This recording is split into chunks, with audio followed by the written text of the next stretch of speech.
Alright guys, Dominic here for Kit Guru, and the Corsair One is back, and it is bigger than ever. Literally. Sporting a new design then with a wood front panel, larger micro-ATX motherboard, but still with liquid cooling on both CPU and GPU, it's safe to say Corsair is not holding back on its brand new Corsair One i500 for 2024. Today then, we review the flagship model with an i9 4900K, RTX 4090 and 64 gigs of DDR5 memory, all priced at a rather eye-watering £4,699.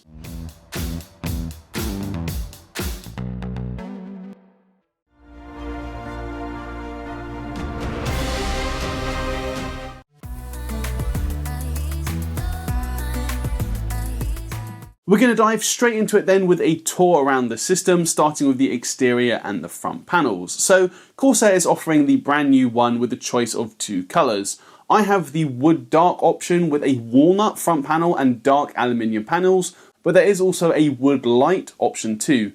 The power button sits right in the heart of the front panel, and those vertical strips in the wood are not just decorative. They're actually touch sensitive strips, and they can be used to change the RGB lighting without the need for software, which, if you ask me, is a very cool addition.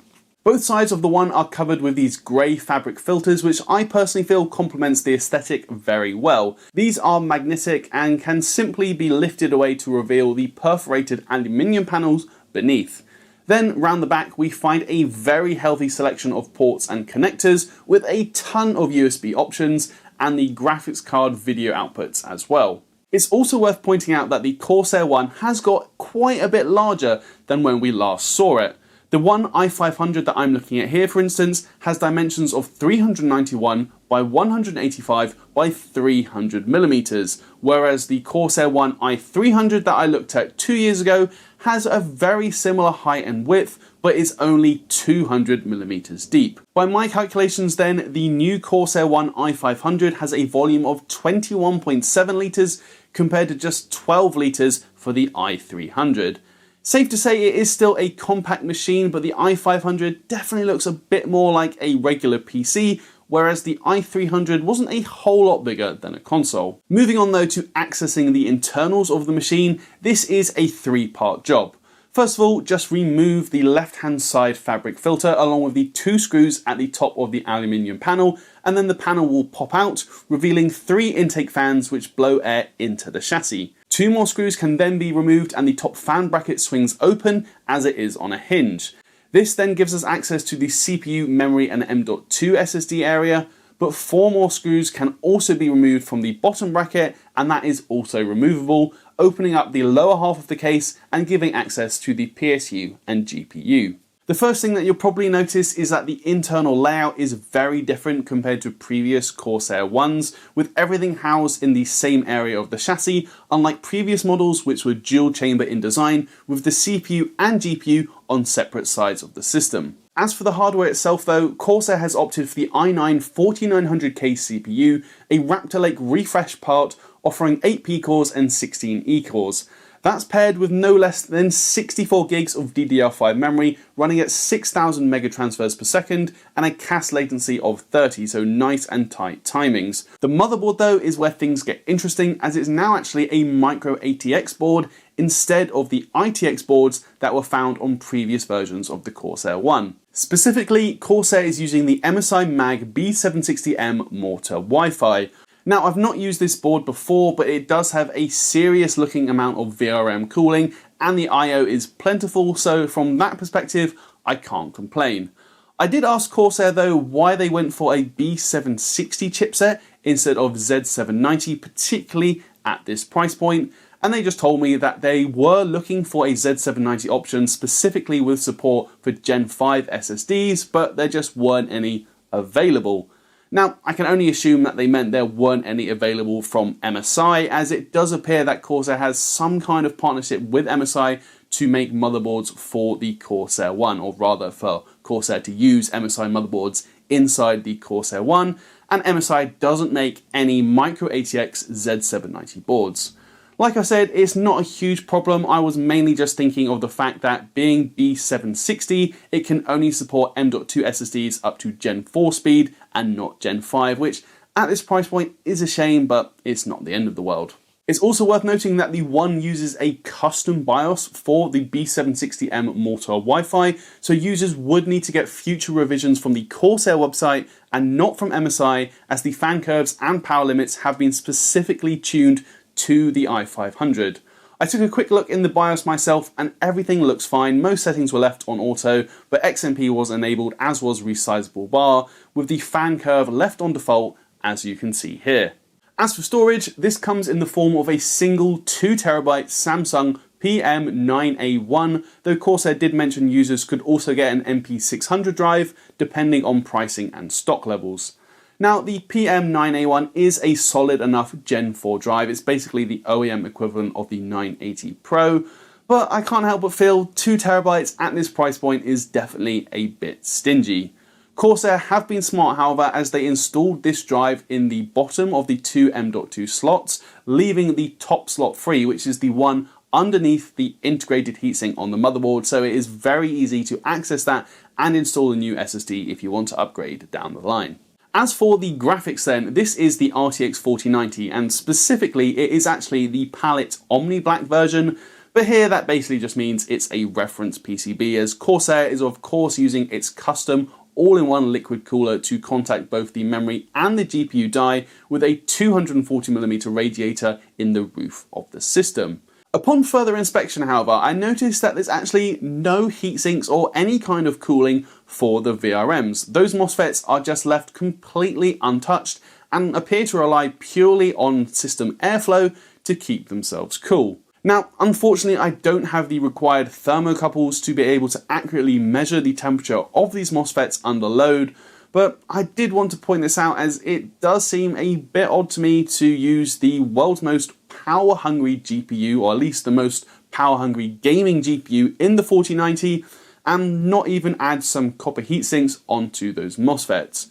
I can't say based on any of my testing that I noticed any instability or any issues at all that might be as a result of the VRM cooling or lack thereof, but this is definitely something I wanted to point out. I also referenced the custom cooling, but just for clarity, the CPU is cooled by a 120mm all-in-one liquid cooler, which is installed at the fan bracket at the top of the system, and this intakes cool air into the chassis. The GPU is cooled by a 240mm radiator that's installed at the roof, and that exhausts hot air out of the system. You can also access the fans on the top panel by removing two Torx screws from either side of the system, and then the top panel will pop off, revealing those two 120mm fans. Powering the system then, we find a Corsair SF1000 80+ Gold PSU, which should be absolutely plenty even for this 4090 model.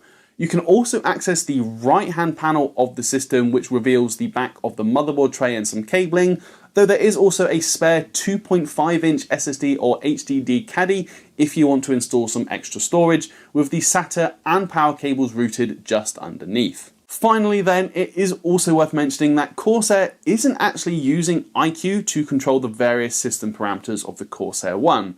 They told me that they didn't want the system to be tied down with just a single piece of software that not everyone might want to use, which is fair enough, and it could also open up the possibility of using a different OS on the Corsair One. Instead, Corsair developed something they call the dashboard, which simply controls the RGB lighting and shows a readout of fan and pump speeds. It can also display system information and check for updates, but that is about it. For any fan curve or performance tweaks, you will have to either resort to the BIOS or a separate third-party tool. If you're looking for a new chair, then you should definitely check out Booley's. I'm currently sat on their Ninja Pro gaming chair, which is one of 3 models from their gaming series alongside the Elite and the Master. So if you're looking for something new to stick in your setup that you can sit on and game and work, then I recommend definitely checking out boolies.co.uk. After all of that then, just before I dive into the benchmarks, it is worth quickly establishing the default CPU and GPU behaviour. So unlike the Corsair One i300, which had a 12900K with a 165 watt PL1, with this new i500 model, Corsair has actually upped the power to the CPU, giving it a 240 watt PL2 and a 200 watt PL1. In practice then, this means that the CPU will initially boost up to 4.9 to 5 GHz on its P cores, before dropping back after about a minute to 4.6 GHz once the package power drops down to 200 watts. For reference, a completely stock i9-3900KS in the KitGuru GPU test rig runs at 5.6 GHz on the P cores initially, only settling down to 5.4 GHz or so due to thermal constraints. That means the 4900K in the Corsair One is definitely leaving some clock speed on the table, but again, this is likely due to thermals of such a compact chassis. The GPU meanwhile in the Corsair One is operating at about 2670 MHz under 4K load, with board power reported in software at about 400 watts. The 4090 Founders Edition I used in the KitGuru GPU test rig did run a touch faster at 2730 MHz, but that's a frankly negligible difference. It's also worth saying that I am using the KitGuru GPU test rig as the primary point of comparison in this system, purely because it's got a very similar spec and I installed a 4090 in it, so we can see the performance difference between a compact system versus a full-size mid-tower using very similar hardware. And I am also using the Acer Predator Orion X with a full review of that system coming very soon. Kicking things off then with Cinebench Multicore, this shows the 4900K in the Corsair One to be about 15% behind the 3900KS in the KitGuru test rig, simply due to its lower clock speeds as a result of the 200 watt PL1. Single core performance, however, is basically unaffected as the power limits are not an issue here, and all three systems score very similarly. Blender though is another multi-core workout, and this does show the 4900K in the One to fall behind the 3900KS from our own test rig, this time by a 9% margin. Moving on to PC Mark X, this one is much of a muchness really. There's not a whole lot of difference between the different systems. The higher clock speeds do help our own test rig to slightly higher scores, especially in the productivity workload, but there's not much in it. Memory bandwidth though is a real strength of the Corsair One, given its tight timings and CL30 latency.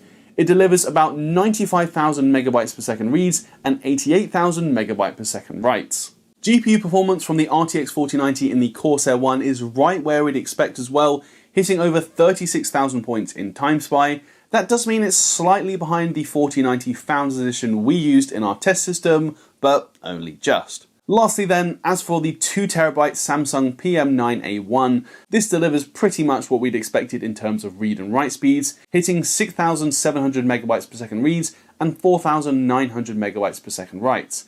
As for our game benchmarks then, here I tested 7 different titles at 1440p and 4K using the maximum in-game quality presets, but without any form of upscaling and no ray tracing either. As you can see from these benchmarks then, there's not much difference at all between the Corsair One and our own test system when it comes to gaming. In almost all instances, we are GPU bound and the two 4090s perform very similarly to each other. I did actually observe one instance where the Corsair One outperformed our own test rig in F1 2023 by a 9% margin at 1440p, which could be due to the superior memory performance.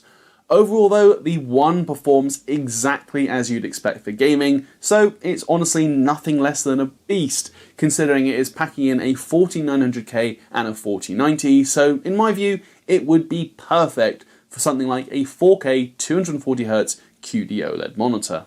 Next up then, we're going to move on to CPU thermals, and the 4900K does get warm, but not dangerously so, hitting 86 degrees in Cinebench and 88 degrees in Cyberpunk 2077. Limiting the PL1 to 200 watts definitely helps, considering the CPU is only cooled by a 120mm all-in-one, but by this CPU standards, the thermals are well in check. GPU thermals are also nothing to worry about, as we saw the memory peak at 82 degrees, with the GPU at 62 and the hotspot at 71 degrees after a 30-minute stress test. Software tools don't report the MOSFET temperatures for the 4090 however, which I would be fascinated to know considering there is no heatsink cooling the GPU VRM, but without the data, all we can do is speculate. One downside for the Corsair One though is that it does get loud under load. Considering its combination of the 4900K and 4090 in a relatively compact chassis, I guess this was to be expected, but it could be distracting for some users, though it didn't bother me when gaming with a headset on. There is, however, just a touch of audible whine from one of the pumps inside the system when it is idling, but to hear everything for yourself, here is a quick sound test.